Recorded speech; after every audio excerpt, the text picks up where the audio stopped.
యాప్ని డౌన్లోడ్ చేసుకోండి. సర్పంచ్ ఎలక్షన్స్ లో భాగంగా ప్రస్తుతం మనం రాజాపల్లి గ్రామంలో ఉన్నాము. సో రాజాపల్లి గ్రామంలో ఎడ్యుకేషనల్ డిపార్ట్మెంట్ లో డీగా పనిచేసి రిటైర్డ్ అయ్యి గ్రామానికి సేవ చేయాలనే ఉద్దేశంతో సర్పంచ్ అభ్యర్థిగా పోటీ చేస్తున్న కట్కూరి మల్లారెడ్డి గారి దగ్గర ఉన్నాం. సో మరి మల్లారెడ్డి గారు ఎందుకు పోటీ చేస్తున్నారు, మల్లారెడ్డి గారి విజన్ ఏంటి అనే విషయాలన్నింటిని కూడా మల్లారెడ్డి గారి మాటల్లో విందాము. సార్ నమస్తే. నమస్తే మేడం.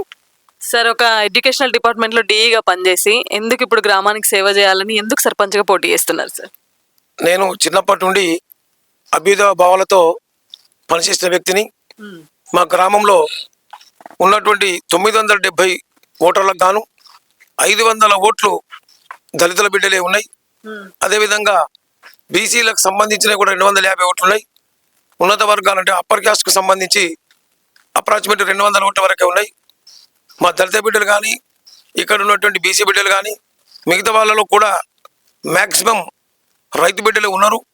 వారి కష్ట సుఖాలను తెలుసుకున్న వ్యక్తిగా నేను కూడా ఒక రైతు బిడ్డగా వారి కష్ట సుఖాలను చూసిన వ్యక్తిగా వారికి ఇక్కడ గ్రామంలో పేరుకోమైనటువంటి సమస్యలను పరిష్కరించేందుకే నేను సర్పంచ్ పదవికి పోటీ చేస్తా ఉన్నా. ఎన్ని ఓట్స్ ఉన్నాయి సార్ మన దగ్గర? 970 ఓట్స్ ఉన్నాయి. మరి ఇప్పుడు యాక్చువల్గా రాజాపల్లి గ్రామంలో మెయిన్ గా ఏమున్నాయి సార్? ప్రధాన సమస్యలు ఏమున్నాయి? ప్రధాన సమస్యలు మన దళిత బిడ్డలకు కానీ బీసీ బిడ్డలకు కానీ అప్పర్ క్యాస్ట్ లో ఉన్నటువంటి పేద ప్రజలకు కానీ ఇంకొక ఇండ్లు లేక అంటే పక్కా గృహ లేక దాదాపు 50 మంది చాలా ఇబ్బందులు పాల్పడుతూ ఉన్నారు. చిన్న చిన్న కుటీరాలు వేసుకొని కవర్లు కప్పుకొని జీవిస్తూ ఉన్నారు. మరి ముఖ్యంగా కూడు గూడు నీడ 3 మన ప్రధానంగా వారికి ఎవరికైనా ఉండాల్సిందే కాబట్టి, ఎవరి స్తోమకు తగ్గట్టు వారికి ఉండాల్సిందే కాబట్టి కనీసం వాళ్ళకు కూలీనాలు చేసి బతుకుతున్నటువంటి వాళ్ళు వాళ్ళ రెక్కల కష్టం మీదనే వాళ్ళు భోజనం చేస్తూ వాళ్ళు ఇది జీవిస్తున్నారు. అతి సామాన్యమైన జీవితం గడుపుతున్న వారికి కనీసం గూడు కల్పించాలనేటువంటి ఉద్దేశం నాకున్నది. నాకున్న పరిచయాలు ఉద్యోగస్తులు కానీ ఇతర రంగాల్లో నాకు చాలామంది ఫ్రెండ్స్ స్థిరపడిన వాళ్ళు ఉన్నారు. వాళ్ళందరి సహకారంతో అధికారులతో కూడా నాకు మ్యాక్సిమం సంబంధాలే కనుక అధికారులతో మాట్లాడి దశల వారీగా అంటే నేను 5 years టర్మ్లో ఉంటాను కనుక ఈ 50 ఇళ్లను కూడా దశల వారికి అంటే ఒకేసారి రావు కనుక మా గ్రామానికి సంవత్సరానికి 10 కానీ 15 కానీ ఇళ్ళు వస్తాయి. ఇవన్నీ కడుపేదరికంలో వాళ్ళకి మొదటి దశలో, ఆ తర్వాత వాళ్ళకి అట్లా దశల వారిగా వాళ్ళ స్థాయిని బట్టి ఈ 50 గృహాలు కట్టించాలనేటువంటిది నా సంకల్పంగా భావిస్తా ఉన్నా. మరి ఇక్కడ 3 అభ్యర్థులు పోటీ చేస్తున్నారు సార్, మరి మీరు గెలుస్తారంటారా? నేను 100% గెలుస్తా మేడం. ఊరంతా వన్ సైడ్గానే ఉన్నది. ఎందుకంటే నేను చేసినటువంటి నా పరోక్షంగా వాస్తవంగా ఉద్యోగం చేసుకుంటూ కూడా నేను యాక్టివ్ డిప్లొమా జర్నలిజం చేస్తాను. ఇది 30 ఏళ్ల కిందనే నేను పబ్లిక్ అడ్మిషన్ MA చేసినాను. అప్పుడే BCA చేసినాను. నేను రిపోర్టర్గా కూడా స్టాఫ్ రిపోర్టర్ కూడా పనిచేయడం, నేను రిపోర్టర్గా RC ఇన్ఛార్జ్గా చాలా కాలం పనిచేసిన. నాకు దాంతో ఏమైందంటే మా ఊళ్ళో ఎవరికి చిన్న సమస్య వచ్చినా, ఎవరికి ఒక పోలీస్ స్టేషన్ సమస్య వచ్చినా, లేదంటే ఏదైనా యాక్సిడెంట్ కానీ లేదన్నా వ్యాధులు జబ్బుల బారిన పడినా కూడా నేను డాక్టర్తో చెప్పించి కేవలం మందుల బిల్లులో తీసుకొని వీళ్ళకి ట్రీట్మెంట్ చేయాలని చెప్పి, అంటే ఎందుకంటే రిపోర్టర్గా ఉన్నా కనుక నాకు కొంత ఇన్ఫ్లుయెన్స్ ఉంది కనుక దాంతో ఏం చేసినా మాకు చిన్న చిన్న యాక్సిడెంట్ అయినా కానీ వాళ్ళ దగ్గర పోలీస్ స్టేషన్లో ప్రాబ్లం కాకుండా కాపాడడం కానీ, అదేవిధంగా డాక్టర్ దగ్గర కూడా ఎలాంటి డబ్బులు తీసుకోకుండా ఫ్రీ ట్రీట్మెంట్ చేయించడం కానీ చాలా మందికి చేసిన, ఒక్కరి దగ్గర కాదు. అదేవిధంగా మా ఊళ్ళే ఒకప్పుడు ఒక 60 మెంబర్స్కి ఒక 60 మంది కరెంటులో ఈ స్తంభాలు కానీ ఆ పోలు వాతనం కానీ ఎరెక్షన్ చేయడం కానీ అందులో పనిచేసేవాళ్ళు 60 మంది దళిత బిడ్డలు బీసీ బిడ్డలు పనిచేసేవారు. అప్పుడు ఏం జరిగిందంటే 2010లో 2009-10 ప్రాంతంలో ట్రాన్స్ఫార్మర్ల లోపల ఉంటే కాపర్ వైర్ దొంగిలించడం జరిగింది.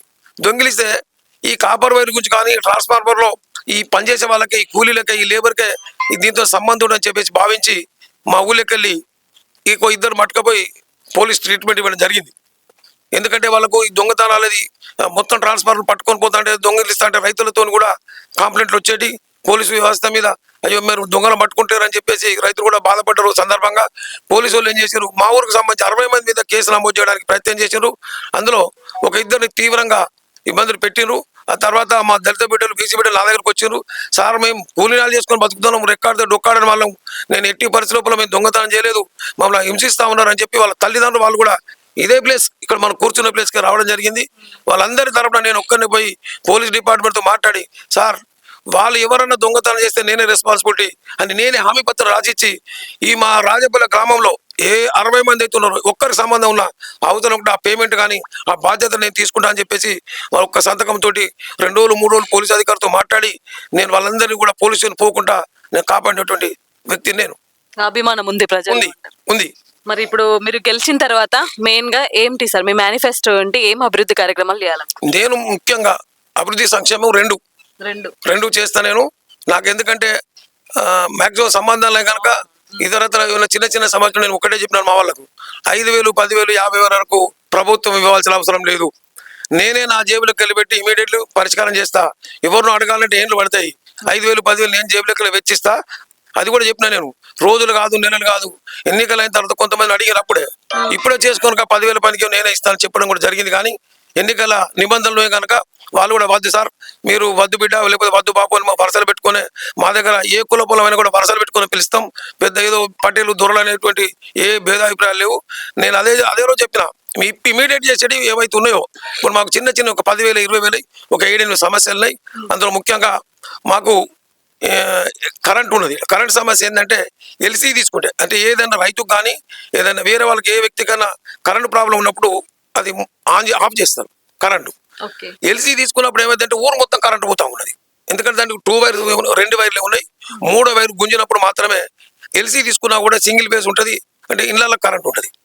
అది నాకు నేను వచ్చినప్పుడు మేము ఎంత తిరిగినా వాళ్ళు అధికారులు చేయట్లేదు అని నాకు కొంతమంది దృష్టికి తీసుకురావడం జరిగింది. దానికి ఏంటంటే వాస్తవంగా 3వ వైర్ గుంజడానికి మరి కరెంటు ఎస్టిమేట్ వేయించడమా, లేకపోతే గ్రామ పంచాయతీలో డబ్బులు లేవు, నేను దానికో 40,000, 30,000 అని చెప్పారు. నేను జేబులోకి వెళ్ళి పెట్టుకోనైనా ఆ వైర్ కొనుగోలు చేసి చేపిస్తా అని చెప్పేసి కూడా మా వాళ్ళందరి దృష్టికి తీసుకుపోవడం జరిగింది ఇప్పటికే. అదేవిధంగా మా వాళ్ళు ఇంకో సమస్య ఏమున్నదంటే పోచమ్మ గుడి కొంచెం సెంటిమెంటు. గ్రామీణ ప్రాంతాల్లో మైసమ్మలు, పోచమ్మలు కొంత సెంటిమెంట్ ఉంటుంది కనుక మా ఒక ప్రైవేటు వ్యక్తి, ఒక ముస్లిం వ్యక్తి సంబంధించిన భూమిలో ఇప్పుడు పోచమ్మ ఉన్నది. అంటే పోచమ్మను ఏర్పాటు చేయడం జరిగింది. పెద్ద టెంపుల్ కాదు కానీ చిన్నగా ఏర్పాటు చేయడం జరిగింది. దానివల్ల మా గ్రామస్తులు ఏమంటూ ఉన్నారంటే పోచమ్మ గుడి నిర్మాణం చేపట్టాలని చెప్పేసి ఇక్కడ ఉన్నటువంటి గ్రామస్తులందరూ ముక్తకంఠంతో కోరడం జరిగింది. నేనేం చెప్పినానంటే ముందు ముస్లింలతో ఏవైతే ప్రైవేటు వ్యక్తికి సంబంధించిన ల్యాండ్ కనుక వాళ్ళని సంప్రదిద్దాం. వాళ్ళు ఇస్తానంటే దానికి బదులుగా ప్రభుత్వ అధికారితో మాట్లాడి, రెవెన్యూ డిపార్ట్మెంట్ తహసీల్దార్తో కానీ ఆర్డీఓతో కానీ జేసీతో మాట్లాడి మన ప్రభుత్వ స్థలం మన గ్రామంలో కొంత ఉన్నది కనుక ఏమైనా అవకాశం ఉంటే ఈ స్థలానికి బదులు వాళ్ళకి ఎంతనైతే కాంపెన్సేషన్ ఉంటుందో దీని 2 సేమ అక్కడ ఇచ్చేసి దీని 2 గుంటలు 3 గుంటల స్థలాన్ని మనం తీసుకుందాం. లేనట్లయితే మనం దాన్ని కొనుగోలు చేద్దాం. మొదటి సంవత్సరం, మరో సంవత్సరం కాంపౌండ్ వాళ్ళు పెట్టుకుందాం అని చెప్పి నేను చెప్పడం జరిగింది. ఎందుకంటే అది కూడా చెప్పిన, ఒకవేళ డోనర్స్ వెతుకుతా, లేకపోతే ఆ స్థలాన్ని కూడా నేనే కొనిస్తాను కూడా చెప్పడం జరిగింది. అవసరం కూడా డోనర్స్ లేదంటే ఒక్కరిని ఆ స్థలాన్ని కొనిస్తా. ఒకవేళ కనుక స్థలానికి బదులు స్థలం కనుక వాళ్ళు ఏర్పాటు ప్రభుత్వ పరంగా జరిగితే ఇంకో 2 లక్షలు 3 లక్షలు అయితే 4, 5, 3 ఎవరో కలిసి దాని కాంపౌండ్ వాళ్ళు కట్టిస్తాం. ఒకవేళ భూమి కొనే పరిస్థితి కనుక వస్తే 1 సంవత్సరం భూమి కొంటాం, మరొక సంవత్సరం టెంపుల్ కడతానని చెప్పేసి కూడా వాళ్ళకి హామీ ఇవ్వడం జరిగింది. మరి ఇప్పుడు ప్రజల్లోకి వెళ్తున్నారు సార్, ప్రచారానికి వెళ్తున్నారు మీరు, ప్రజల స్పందన ఎట్లు? ప్రజల స్పందన అది నేను చెప్పడం కాదు, అసలు మామూలు సంతోషం కాదు నాది. అడుగడుగు నాకు నీరాజనం పలుకుతా ఉన్నారు. ఇంటికొక్కరు వస్తా ఉన్నారు. అంటే మల్లారెడ్డి సార్ అంటారు, వరుసలు పెడతారు, సార్ వచ్చిందంటారు, బాబు వచ్చిందంటారు, మామ వచ్చిందంటారు తప్ప మా దగ్గర వరుసలు బాగా ఈ క్యాస్ట్ ఫీలింగ్ లేదు నాకైతే. ఎందుకంటే నేను స్టార్టింగ్లో లెఫ్ట్ ఆర్గనైజేషన్లో కూడా విద్యార్థి దశలో లెఫ్ట్ ఆర్గనైజేషన్లో పనిచేస్తా కనుక నాకు ఫ్రమ్ ద బిగినింగ్ నేను ఏ రోజు కూడా నాకు ఈ తారతమ్యాలు లేవు. నేను 40 ఏళ్ల క్రితమే అంబేద్కర్ సంఘంలో జనరల్గా షెడ్యూల్ క్యాస్ట్ వాళ్ళే ఉంటారు అనేటిది ఉండే, కానీ 40 ఏళ్ల కింద నేను అంబేద్కర్ సంఘంలో కూడా సభ్యులుగా చేరిన మా ఊళ్ళే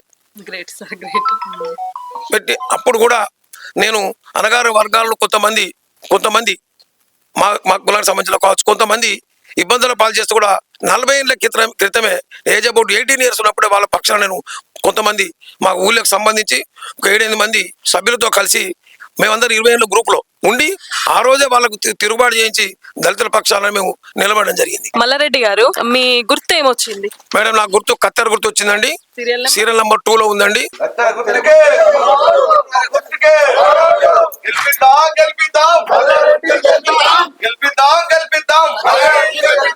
సో చూస్తున్నారు కదా, కట్కూరి మల్లారెడ్డి గారు అయితే తన గెలుపుపై ధీమా వ్యక్తం చేస్తున్నారు. ఎందుకంటే సారు చాలా ఇయర్స్ నుంచి కూడా ఒక రిపోర్టర్ గా వర్క్ చేశారు. సార్కి అన్ని డిపార్ట్మెంట్స్ తో కూడా చాలా సత్సంబంధాలు ఉన్నాయి. ఉద్యోగరీత్యా కూడా చాలా మందితో మంచి పేరుంది సార్కి. సో సార్ని కనుక గెలిపిస్తే గ్రామానికి అభివృద్ధికి ఎల్లవేళలా కృషి చేస్తాను, రాజపల్లి గ్రామ ప్రజలందరినీ కూడా కలుపుకొని వెళ్తాను అంటూ కూడా గెలుపుపై ధీమా వ్యక్తం చేస్తున్నారు. కెమెరా పర్సన్ కార్తిక్ తో లావణ్యారెడ్డి, సుమన్ టీవీ, రాజపల్లి గ్రామం నుండి.